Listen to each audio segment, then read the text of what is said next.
علیکم ورحمۃ اللہ وبرکاتہ۔ الحمد للہ وکفا وسلام علی حبیبہ المصطفیٰ، اما بعد فاعوذ باللہ من الشیطان الرجیم، بسم اللہ الرحمن الرحیم۔ ان اللہ وملائکتہ یصلون علی النبی یا ایہا الذین آمنوا صلوا علیہ وسلموا تسلیما۔ اللہم صل علی سیدنا محمد معدن الجود والکرم وآلہ واصحابہ الکرام وابنہ الکریم وبارک وسلم صلاۃ دائمۃ سرمدا ابدا۔ نبی اقدس صلی اللہ تعالیٰ علیہ وسلم کی سیرت طیبہ کے باب میں ہجرت کا دوسرا سال ہے، اور میں یہ آپ کو واضح طور پر بتا دوں کہ یہ جو 10 سال گزرے ہیں مدینہ طیبہ کے، یہ اکثر غزوات میں، جنگوں میں ہی گزرے ہیں۔ اتنی جنگیں ہوئیں، اتنے غزوات ہوئے، لیکن اس کے باوجود بھی بہت سارے اہم کام مدینہ طیبہ میں طے پائے جو قیامت تک کے لیے رقم ہو گئے۔ نبی پاک صلی اللہ تعالیٰ علیہ وسلم ایک چھوٹے سے غزوے میں بھی جاتے تو کم از کم 15 دن باہر مدینہ سے رہنا پڑتا، تو آپ اندازہ کریں کہ سال میں کبھی 6 غزوات ہیں، کبھی 5، کبھی 6 ایک سال کے اندر۔ اور دوسری ہجری ہی تھی، جیسے کہ کل میں نے بتایا، پہلی ہجری ایک سال ختم ہوا تو دوسری ہجری جب شروع ہوئی تو غزوات شروع ہو گئے، جس میں سے سب سے پہلے سریہ حمزہ، جس کو میں نے کل بتایا تھا، پہلی ہجری نہیں، وہ دوسری ہجری میں ہے۔ حضرت امیر حمزہ رضی اللہ تعالیٰ عنہ کے ساتھ 30 لوگ نکلے تھے، اور یہ سیف البحر ایک جگہ ہے سمندر کے کنارے۔ ابو جہل 300 لوگوں کے ساتھ مقابلے میں آیا تھا، لیکن وہ لڑائی نہیں ہوئی۔ ایک شخص مجدی نام کا تھا جو دونوں جماعتوں کا حلیف تھا، اس نے جنگ ہونے نہ دیا، تو یہ دونوں فوجیں واپس چلی گئیں۔ اس کے بعد پھر سریہ عبیدہ بن حارث، ایک صحابی ہیں، ان کو 80 مجاہدین کے ساتھ حضور پاک صلی اللہ علیہ وسلم نے روانہ فرمایا تھا، اور جس کے مقابل میں ابو جہل کے بیٹے اکرمہ وہ آئے تھے تقریباً 400 لوگوں کو لے کر۔ یہ جنگ بھی ٹل گئی، لیکن جس میں حضرت سعد ابن ابی وقاص رضی اللہ تعالیٰ عنہ نے تیر چلائے تھے۔ پھر اس کے بعد سریہ سعد ابن ابی وقاص بھی ہے۔ یہ سریہ جو میں کہہ رہا ہوں یہ بھی ایک چھوٹی جنگ ہے۔ پھر غزوہ بوات، جس میں خود نبی پاک صلی اللہ تعالیٰ علیہ وسلم شریک ہوئے۔ پھر غزوہ ابوا ایک جگہ ہے 100 کلومیٹر دور مدینے سے، اس میں بھی نبی پاک صلی اللہ علیہ وسلم گئے۔ پھر غزوہ صفوان ہے۔ یہ 6 جنگیں ہوئی، اس کے بعد جنگ بدر ہوئی۔ یہ سب دوسری ہجری میں ہیں، ہجرت کا دوسرا سال چل رہا تھا، اور رمضان میں ہوئی ہے۔ اس سے پہلے آپ اندازہ کر سکتے ہیں، محرم، صفر، ربیع الاول، ربیع الاخر، جمادی الاول، جمادی الاخر، رجب، شعبان، 8 مہینے گزرے، جس میں رجب کا پورا مہینہ تو جنگیں نہیں ہوتی، 4 مہینے جنگ نہیں ہوتی تھی۔ ایک رجب کا مہینہ، پھر دوسرا شوال، ذی القعدہ، ذی الحجہ، یہ ایام حج، ان کو حرمت والے مہینے کہا جاتا ہے۔ ان 4 مہینوں میں جنگ کرنا بہت برا عیب سمجھا جاتا، اور ہے بھی، قرآن نے بھی اس کو ذکر کیا ہے کہ یہ حرمت والے 4 مہینے ہیں۔ عرب برسوں سے ان 4 مہینوں میں جنگیں نہیں کرتے، اپنی تلواریں رکھ دیا کرتے۔ لیکن ایک جنگ ایسی ہوئی تھی جس کو سریہ عبداللہ بن جحش کہا جاتا ہے۔ ایک صحابی ہیں، حضور صلی اللہ علیہ وسلم نے 12 مہاجرین کو بھیجا تھا ایک جگہ، نخلا ایک جگہ تھی، وہاں سے کفار کی آمد و رفت پر نظر رکھنے کے لیے کہ وہ کدھر جا رہے ہیں، کدھر آ رہے ہیں، ان کی حرکات کیا کیا ہیں، یہ نقل و حرکت ان کی کفار کی دیکھنے کے لیے عبداللہ بن جحش صحابی کو حضور نے سپہ سالار بنا کر 12 لوگوں کو بھیجا تھا۔ وہ ایسی جگہ تھی جہاں سے کفار مکہ کا گزر روزانہ چلتا رہتا تھا۔ یہ جنگ بدر سے پہلے کی بات میں کہہ رہا ہوں، اور یہ بھی ایک وجہ ہے جنگ بدر کی۔ یہ جو سریہ عبداللہ بن جحش ہے، جنگ بدر کی ایک وجہ یہ بھی ہے۔ 12 لوگ یہ صحابہ وہاں تھے۔ اب اس میں ایک دن ایسا ہوا کہ مکہ کے 2 نامی گرامی لوگ، جس میں عبداللہ حضرمی کا بیٹا عمر، اور ایک دوسرا پہلوان کا بیٹا، اور ایک مغیرہ کا پوتا، یہ لوگ وہاں سے گزر رہے تھے۔ انہوں نے دیکھ کر کے پہچان لیا کہ مدینے سے آئے ہیں، اور آپس میں انہوں نے کہا کہ یہ ہماری جاسوسی پر ہیں، اگر ان کو ہم نے نہیں مارا تو یہ ہماری خبریں مدینے پہنچائیں گے۔ تو وہ لوگ سامنے آئے۔ اب مسئلہ ان کے ساتھ، حضرت عبداللہ بن جحش کے ساتھ یہ تھا کہ وہ ایک پورا قافلہ تھا، عمر الحضرمی کا جو ہے قافلہ تھا پورا، وہ تجارت کا قافلہ لے کر مکہ جا رہا تھا، لیکن اس نے بیچ راستے میں ہی اپنے ساتھیوں سے کہا، یہ جو 12 لوگ یہاں بیٹھے ہیں یہ جاسوسی کر رہے ہیں ہمارے، اگر ان کو چھوڑ دیا جائے تو یہ مدینے ہماری خبریں پہنچائیں گے، لہٰذا ان کے ساتھ کچھ کرنا چاہیے۔ حضرت عبداللہ بن جہش کو یہ خبر مل گئی کہ یہ قافلے والوں نے ہم پر نظر ڈال لی، اب کیا کریں؟ مسئلہ یہ تھا کہ رجب کی آخری تاریخ تھی، جنگ حرام ہے، جنگ کرنا اس میں حرام ہے، حرمت والا مہینہ چل رہا ہے۔ تو حضرت عبداللہ بن جہش نے ساتھیوں سے مشورہ کیا، دو میں سے ایک آپشن ہے ہمارے پاس، اگر ہم نے لڑائی نہیں کی تو یہ ہم سب کو گرفتار کر کے مکہ لے جائیں گے، ہم 12 لوگوں کو قیدی بنا کر کے مار ڈالیں گے، یا اگر ہم جنگ کرتے ہیں تو رجب کے مہینے میں جنگ کرنے کا گناہ اٹھانا پڑے گا، دو میں سے ایک ہے۔ پھر اس بات پر اتفاق ہو گیا، نہیں، جان بچانا فرض ہے، ہم لڑیں گے اور اپنی جان بچائیں گے اور حرمت والے مہینے کا جو کفارہ ہوگا وہ ادا کریں گے اور بارگاہ مصطفیٰ میں اس مسئلے کو رکھیں گے۔ تو انہوں نے پیغام آنے کا انتظار نہیں کیا اور اس قافلے کے ساتھ لڑ پڑے جو تجارت کا قافلہ آیا تھا۔ تو یہ 12 مجاہدین جو صحابہ تھے اس پورے تجارتی قافلے میں جتنے تھے جو لڑنے کے لیے کھڑے ہو چکے تھے، ایسی لڑائی کی کہ ان سب کو مار ڈالا۔ عمر الحضرمی، مغیرہ کا پوتا، سب کے سب موت کے گھاٹ اتر گئے، اور یہ پہلی جنگ ہے جس میں موت ہوئی، یعنی اس سے پہلے تیر بازی ہوئی، تلواریں ہوئی، لیکن جنگیں نہیں ہوئی تھیں باضابطہ۔ یہ سریہ عبداللہ بن جہش جس میں 3 لوگ مارے گئے تھے، بڑے بڑے جو ہیں وہ کفار کے نامی گرامی لوگوں کے بیٹے تھے، اور اس کے بعد حضرت عبداللہ بن جہش کے ہاتھ میں یہ مال غنیمت بھی آیا اور سب لے کر کے مدینے آ گئے۔ حضور صلی اللہ علیہ وسلم سے معاملہ عرض کیا کہ ایسا ایسا معاملہ ہوا ہے، رجب کی آخری تاریخ تھی، تو اب حضور پاک صلی اللہ تعالیٰ علیہ وسلم نے فرمایا تم نے جو کیا وہ بالکل ٹھیک ہے، اس لیے کہ تمہاری جان کی حفاظت یہاں بہت ضروری تھی، تم رسول اللہ کی اطاعت میں تھے۔ اب یہ رجب کی تاریخ ختم ہو گئی، شعبان آیا، مکہ میں یہ خبر پھیل گئی، عمر حضرمی مارا گیا ہے، مغیرہ کا پوتا مارا گیا ہے، فلاں بن فلاں مارا گیا ہے۔ مکہ میں کھلبلی مچ گئی کہ اتنے بڑے بڑے گھر والوں کو مدینے سے چند لوگ آ کر مار گئے، حالانکہ وہ مارنے کے لیے نہیں آئے تھے لیکن وہ اپنی جان بچانا چاہ رہے تھے۔ یہ مکہ کا جو قافلہ تجارت کا تھا یہ خود زبردستی اترے مقام نخلا میں، اور رسول اللہ کے یہ 12 صحابہ کو مارنا چاہتے تھے لیکن خود مر گئے، بات یہی تھی۔ اب مکہ والوں میں انتقام کی آگ بھڑک گئی، کہا کہ انہوں نے ہمارے بیٹوں کو مارا ہے، اب ہم بدلہ لیں گے۔ اسی بدلے کی آگ میں وہ 1000 لوگوں کو لے کر کے رمضان میں بدر تک آئے۔ تو سریہ عبداللہ بن جہش جو ہے وہ بھی ایک سبب تھا جنگ بدر کا، جنگ بدر میں وہ اپنے بدلہ لینے کے لیے آئے تھے۔ اب جو جنگ بدر ہوئی اس کی تفصیلات میں نے آپ کو بتا دیا ہے، کیسے کیسے ہوئی، اس جنگ میں کیا کیا معاملات ہوئے۔ بہرحال 17 رمضان المبارک 2 ہجری کو جنگ بدر واقع ہوئی۔ اس میں نبی پاک صلی اللہ تعالیٰ علیہ وسلم کا ایک عظیم درس ملتا ہے، میں آپ کو بتاؤں۔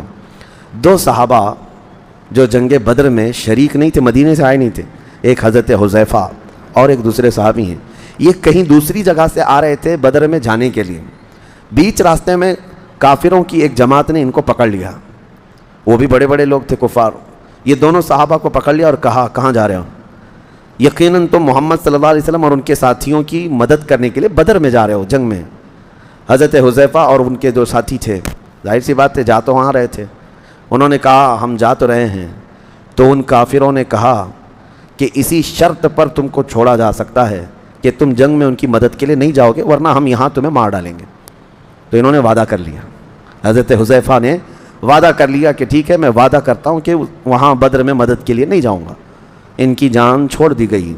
بدر کے میدان میں جب صف آرائی ہو رہی تھی، عین لڑائی کے وقت یہ دونوں صحابہ میدان بدر میں آ گئے، لیکن رسول کریم صلی اللہ تعالیٰ علیہ وسلم سے انہوں نے آ کر عرض کیا کافروں کی ایک جماعت نے ہمیں گرفتار کیا اور زور زبردستی ہم کو وعدہ لیا کہ تم اگر مدد کے لیے جاؤ گے تو ہم تمہیں مار ڈالیں گے یہیں پر، یا وعدہ کرو کہ اگر ان کے مدد کے لیے نہیں جا رہے ہو تو ہم تمہاری جان چھوڑ دیں گے۔ نبی پاک صلی اللہ تعالیٰ علیہ وسلم نے جیسے یہ سنا، صفوں سے ان دونوں صحابہ کو الگ کر دیا اور فرمایا ہم عہد کے پابند لوگ ہیں، چاہے دنیا میں کسی سے بھی عہد کیا جائے اس کو پورا کرنا محمد عربی کے غلاموں کا کام ہے۔ دنیا میں کون ہے آج جو جنگ کے میدان میں سے حضور صلی اللہ علیہ وسلم نے دونوں صحابہ کو الگ کر دیا، کہا جن سے وعدہ کیا ہے اگرچہ وہ کفار کی جماعت ہے لیکن ہم عہد و پیمان والے لوگ ہیں۔ تو ان دونوں کو جنگ بدر میں شریک ہونے نہیں دیا حضور پاک صلی اللہ علیہ وسلم نے آخری تک، کہ تم نے جو وعدہ کیا اس کو برقرار رکھو۔ جنگ بدر کے اور بھی بہت سارے اہم پیغامات ہیں۔ جب یہ ختم ہو گئی تو واپس جب بدر کے لوگوں کو لے کر حضور صلی اللہ تعالیٰ علیہ وسلم تشریف لا رہے تھے مدینے کی طرف، 3 دن تک بدر کے میدان میں آپ نے قیام فرمایا اور وادی صفرا ایک جگہ ہے وہاں پر مال غنیمت سب کو تقسیم کیا۔ اب جو 70 قیدی آئے تھے ان کو فدیہ لے کر کے حضور آزاد کر رہے تھے کسی سے 4000 درہم فدیہ دیں اور آزاد ہو جائیں۔ اس میں جو لوگ فدیہ دینے کی طاقت نہیں رکھتے تھے ان کے لیے دوسرا آپشن تھا کہ وہ انصار کے 10 بچوں کو لکھنا سکھا دیں، یا کوئی ہنر جانتے ہیں تو سکھا دیں اور آزاد ہو جائیں۔ یہ جنگ بدر کے قیدیوں کے ساتھ میرے آقا صلی اللہ علیہ وسلم کا سلوک تھا۔ اور اس کے بعد اس میں ہی حضرت عباس جو حضور کے چاچا ہے، وہ ایمان لائے ہوئے نہیں تھے لیکن کافروں کی طرف سے لڑنے آئے تھے اور قیدیوں میں آ گئے۔ اب جب وہ آئے تو ان کے اوپر بوجھ تھا وہ خود کا بھی فدیہ دیں اور اپنے بھتیجے عقیل بن ابی طالب یعنی حضرت علی کے سگے بھائی، وہ بھی بدر میں سامنے تھے، عقیل بن ابی طالب اور حارث، عمر بن حارث غالباً یہ بھی حضور صلی اللہ علیہ وسلم کے چچا کے بیٹے ہیں، وہ بھی کافروں کی طرف سے تھے۔ تو حضرت عباس اور ان کے 2 بھتیجے دونوں قیدیوں میں ہیں، ان سے کہا گیا اب ان تینوں کا فدیہ آپ کے اوپر ہے، آپ دے دیجئے اور آزاد ہو جائیے۔ انہوں نے کہا میرے پاس اتنا مال نہیں ہے، نہ ہی میرے پاس کوئی چیز رہ گئی ہے۔ حضور صلی اللہ علیہ وسلم نے فرمایا مکہ سے منگوا لیجئے۔ تو انہوں نے کہا وہاں پر بھی میرے پاس اتنا مال نہیں ہے۔ نبی پاک صلی اللہ علیہ وسلم نے فرمایا چچا آنے کے وقت اپنی بیوی ام الفضل کو جو سونے کے سکے دے کر آئے تھے وہ منگوا لو، جو آپ نے محفوظ رکھنے کے لیے کہا تھا۔ حضرت عباس اس وقت کیا کہتے ہیں، قسم اس رب ذوالجلال کی جس نے آپ کو حق کے ساتھ نبی بنا کر بھیجا ہے، یہ راز میرے اور میری بیوی کے علاوہ کوئی نہیں جانتا تھا، اور کوئی غیب کیا تم سے نہاں ہو بھلا، یہ میرے مصطفیٰ کا علم تھا۔ حضرت عباس نے تینوں کا فدیہ ادا کیا اور اس کے بعد پھر مسلمان بھی ہو گئے۔ اسی میں یہ جنگ کی جو اگر عجائبات بتاؤں تو بہت طویل ہے کہ یہ جنگ دنیا کی ایسی جنگ ہے جس میں آمنے سامنے لوگوں کا بڑا امتحان تھا۔ ادھر ماموں ہے، سامنے بھانجا ہے، ادھر چاچا ہے، سامنے بھتیجا ہے، ادھر بھائی ادھر باپ ادھر بیٹا، پورے کے پورے رشتے ہیں۔ حضرت ابوبکر ادھر ہیں، بیٹا ادھر ہے، حضرت عمر ادھر ہیں، ماموں ادھر ہے۔ حضرت عمر رضی اللہ تعالیٰ عنہ کا سگا ماموں ہے ابو جہل، ایک دو نہیں، خود رسول کریم صلی اللہ علیہ وسلم کے داماد ابو العاص حضرت زینب کے شوہر جنگ بدر کے کافروں میں ہے۔ حضور صلی اللہ علیہ وسلم کی بڑی بیٹی حضرت زینب جن کے نکاح میں تھے ابو العاص، وہ ایمان لائے نہیں تھے کیونکہ ان کا نکاح ہجرت سے پہلے ہی مکہ میں ہو گیا، اور حضرت زینب تو اسی وقت ایمان لائی تھیں جب حضور نے اعلان فرمایا۔ ابو العاص نے کیا کیا، ایمان بھی نہیں لایا اور اپنی بیوی کو چھوڑا بھی نہیں۔ حالانکہ حضور کی 2 بیٹیاں حضرت رقیہ اور حضرت ام کلثوم، یہ دونوں جو ہیں پہلے حضرت عثمان کے نکاح میں نہیں تھی، عتبہ اور شیبہ کے نکاح میں تھیں، اور ان دونوں نے حضور کے اعلان نبوت کے بعد دونوں کو اپنی بیویوں کو طلاق دے دیا، حضور کی بیٹیوں کو۔ اور جب وہ طلاق ہو کر گھر میں آئیں تو حضرت عثمان غنی نے حضرت رقیہ سے نکاح کیا تھا، اور پھر ان کے انتقال کے بعد حضرت ام کلثوم سے نکاح کیا۔ تو کفار میں اس وقت ابو العاص بھی آئے۔ اب ہوا یہ کہ قیدیوں میں گرفتار ہو کر کے آئے، داماد ہے نبی پاک صلی اللہ علیہ وسلم کا، لیکن انصاف سب کے ساتھ برابر کا ہے۔ اب ان کے فدیہ دینے کا وقت آیا تو ان کے پاس کوئی چیز نہیں تھی، انہوں نے پیغام بھیجا حضرت زینب کو کہ کچھ مال دے کر کے بھیجیں، میں پکڑا گیا ہوں۔ تو حضرت زینب کے پاس ان کی ماں کا دیا ہوا ایک قیمتی ہار تھا، حضرت خدیجہ کا شادی میں دیا ہوا ہار تھا، اور وہ بڑا قیمتی ہار تھا۔ انہوں نے وہ ہار بھیجوایا اپنے شوہر کے آزادی کے لیے۔ جب ابو العاص وہ ہار لے کر کے آئے، نبی پاک صلی اللہ علیہ وسلم دیکھتے ہی حضور کی آنکھوں میں آنسو آ گئے کہ یہ میری شریک حیات خدیجۃ الکبریٰ کا یہ ہار ہے جو اپنی بیٹی کو دیا تھا۔ اور اس کے بعد صحابہ اکرام کو بلاتے ہیں اور پوچھتے ہیں کیا تمہارا مشورہ ہے اس بارے میں کہ یہ میری عزیز ترین زوجہ خدیجہ کا ہار ہے جو اس نے اپنی بیٹی کو نکاح میں دیا تھا، اگر تم چاہو تو میں اپنی بیٹی کو یہ ہار واپس کروں، یہ نہیں کہ میں جو چاہوں کر لوں۔ یہاں پر صحابہ اکرام سے مشورہ لینا، حضور اس کے محتاج نہیں تھے، لیکن انصاف کا ترازو قائم کرنا تھا۔ سارے صحابہ نے کہا یا رسول اللہ صلی اللہ علیہ وسلم، ہماری ساری خواہشیں آپ کی خواہش پر قربان ہیں، آپ کی رضا پر قربان ہیں۔ حضور نے ابو العاص کو وہ ہار واپس کیا اور آزاد بھی کیا، وہ گئے مکہ واپس۔ اور اس کے بعد ہوا یہ کہ ابھی بھی ایمان لائے نہیں تھے، لیکن ایک بار مکہ سے تجارت کے لیے کہیں ملک شام گئے اور واپسی میں آ رہے تھے، پھر ایک جگہ مٹ بھیڑ ہو گئی صحابہ کے ساتھ، کیونکہ وہ ایسا قافلہ تھا جو دشمن قافلہ تھا اور صحابہ سے لڑ رہا تھا مدینے کے باہر، اس میں پھر ابو العاص سامنے ہے۔ ہوا یہ کہ دوبارہ وہ ہار گئے، وہ قافلہ بھی جو ہے صحابہ کے ہاتھ میں آ گیا، پھر گرفتار کر کے مدینے لے کر آئے، داماد دوسری بار گرفتار ہو کر مدینے آئے۔ اب جب یہاں تھے نبی پاک صلی اللہ تعالیٰ علیہ وسلم نے پھر دیکھا، مجبور ہو کر کے آئے، اور اس کے بعد عہد و پیمان ہوا، ایگریمنٹ ہوا ان کے اور ان کے درمیان۔ نبی پاک صلی اللہ تعالیٰ علیہ وسلم نے صحابہ سے کہا تم اگر چاہو تو ان کو قافلے سمیت واپس کر دو مکہ۔ حضور کی نگاہیں بہتر جانتی تھیں، صحابہ نے وہ پورا قافلہ ابو العاص کے حوالے کر دیا۔ وہ صحیح سلامت مکہ آ کر کے جس کا نفع تھا، جس کا تجارت میں نفع تھا، سب کا حصہ دے دیا، اور اس کے بعد خانہ کعبہ کے پاس آ کر کے بلند اعلان سے کہا کہ لوگوں گواہ ہو جاؤ میں اسلام قبول کرتا ہوں، اس لیے کہ میں نے محمد عربی صلی اللہ علیہ وسلم سے زیادہ اس روئے زمین پر انصاف کرنے والا کسی کو نہیں دیکھا، اور میں اسلام بہت پہلے ہی لاتا، لیکن لوگ مجھے یہ طعنہ نہ دے دیں کہ مکہ سے مال لے کر چلا گیا مدینے اور مال نفع کمایا اور ہم سب کا مال دینا پڑے گا، اس لیے اس نے اسلام قبول کر لیا۔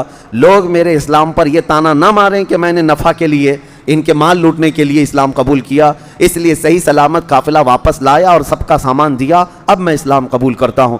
اس کے بعد پھر اپنی زوجہ حضرت سیدہ زینب رضی اللہ تعالیٰ عنہ کو لے کر خود مدینہ طیبہ ہجرت کر کے آ گئے۔ یہ دوسری ہجری کا ہے۔ اب جو بدر کے انجام تھے اس میں ابو جہل مارا گیا، بڑے بڑے کافر مارے گئے۔ اب جب نبی پاک صلی اللہ علیہ وسلم واپس تشریف لا رہے تھے، مکہ کی حالت ایسی تھی کہ کسی کو رونے کی اجازت نہیں تھی، کہ بدر میں جو لوگ مرے ہیں ان کے غم میں کسی کو رونے کی اجازت نہیں تھی، اس کو برا سمجھتے تھے لوگ کہ ہار گئے اور اس کے بعد پھر اپنے بیٹوں کے اور اپنے بھائیوں کے موت پر رو رہے ہیں، کسی کو رونے کی اجازت نہیں تھی، ایسے حالات تھے۔ اور اس جنگ میں ابو لہب نہیں آیا تھا جو پکا گستاخ ہے، وہ آیا نہیں تھا، لیکن اس نے بدر کے حالات اتنے سنے کہ بیمار ہو گیا کہ ایسے مارا ہے، ایسے مارا ہے، ویسے مارا ہے۔ وہ سن کر کے بیچارہ بیمار ہو گیا کہ ہمارے مکہ کے لوگ ایسے مارے گئے بدر میں، اور جس کو کہتے ہیں بہت زیادہ صدمہ لے لیا، اور اس کے بعد بیماری ایسی لگ گئی کہ بدن میں چیچک پڑ گئے، اور چیچک کی بیماری کو عرب لوگ بہت منحوس بیماری سمجھتے تھے، اور اسی بیماری میں ابو لہب کی موت ہو گئی۔ اور موت ہونے کے بعد وہاں پر اپشگن سمجھا جاتا تھا، چیچک میں مرا ہوا آدمی جو ہے اس کو یہ سمجھا جاتا تھا کہ اس کے ذریعے سے اب سب کو بیماری پھیلے گی۔ آج ہمارے ہاں بھی بیچارے جو ہندو لوگ ہیں وہ بہت ساری ایسی موتوں کو ہاتھ بھی نہیں لگاتے، بیچارے کورونا میں کتنے تو باپ ایسے چلے گئے ان کا بیٹا کوئی پکڑنے بھی نہیں آیا۔ اسلام میں یہ نہیں ہے میرے عزیزو، چاہے وہ کسی بھی طرح کی موت میں مرے۔ الحمدللہ میں نے دیکھا ہے، میرے ایک ساتھی ہیں، میرے سے جونیئر ہیں اگرچہ، وہ انگلینڈ میں رہتے ہیں، لیکن تقریباً 200 سے زیادہ باڈی ایسی جو کرونا میں ختم ہو چکے تھے، ان کو اپنے ہاتھوں سے نہلایا بھی ہے، کفنایا بھی ہے اور دفنایا بھی ہے۔ حافظ قرآن ہیں، یہ اور بات ہے کہ لندن میں رہتے ہیں جو بھی ہیں، لیکن اسلام ساتھ میں ہے، جس کی وجہ سے اسلام نے یہ ہمیں درس دیا ہے کہ اپنی میتوں کا احترام کرو۔ اپنی میت، کیا ہمارے ہاں ایکسیڈنٹ ہو کر کے پھٹ جاتے ہیں ان کو نہیں غسل دیا جاتا؟ کیا ہمارے ہاں کئی جل کر کے انتقال کر جاتے ہیں ان کو بھی غسل دیا جاتا ہے؟ طریقے ہیں، لیکن چھوت چھات اسلام میں نہیں ہے۔ ابو لہب تو مر گیا، لیکن 3 دن تک اس کے بیٹوں نے ہاتھ نہیں لگایا، اور اس کے بعد ہوا یہ کہ کیا کریں، لوگوں کی باتیں سننے کے ڈر سے اس کے بیٹوں نے لاش کو کپڑے میں باندھ کر کے اٹھایا اور ایک گڑھے میں لے جا کر ڈال دیا، اور ایسے ڈالا کہ مٹی ڈھانکنے کی بھی ان کے پاس فرصت نہیں تھی۔ روایت ہے کہ جب سب لوگوں کو پتہ چلا کہ کھلے گڑھے میں ابو لہب کی لاش ہے، تو لوگ سب جگہ سے آئے کہ اس کی نحوست پورے مکہ میں نہ آئے، بڑے بڑے پتھر سب ہاتھوں میں لائے اور اتنے پتھر اس پہ ڈالے کہ وہ قبر بھر گئی۔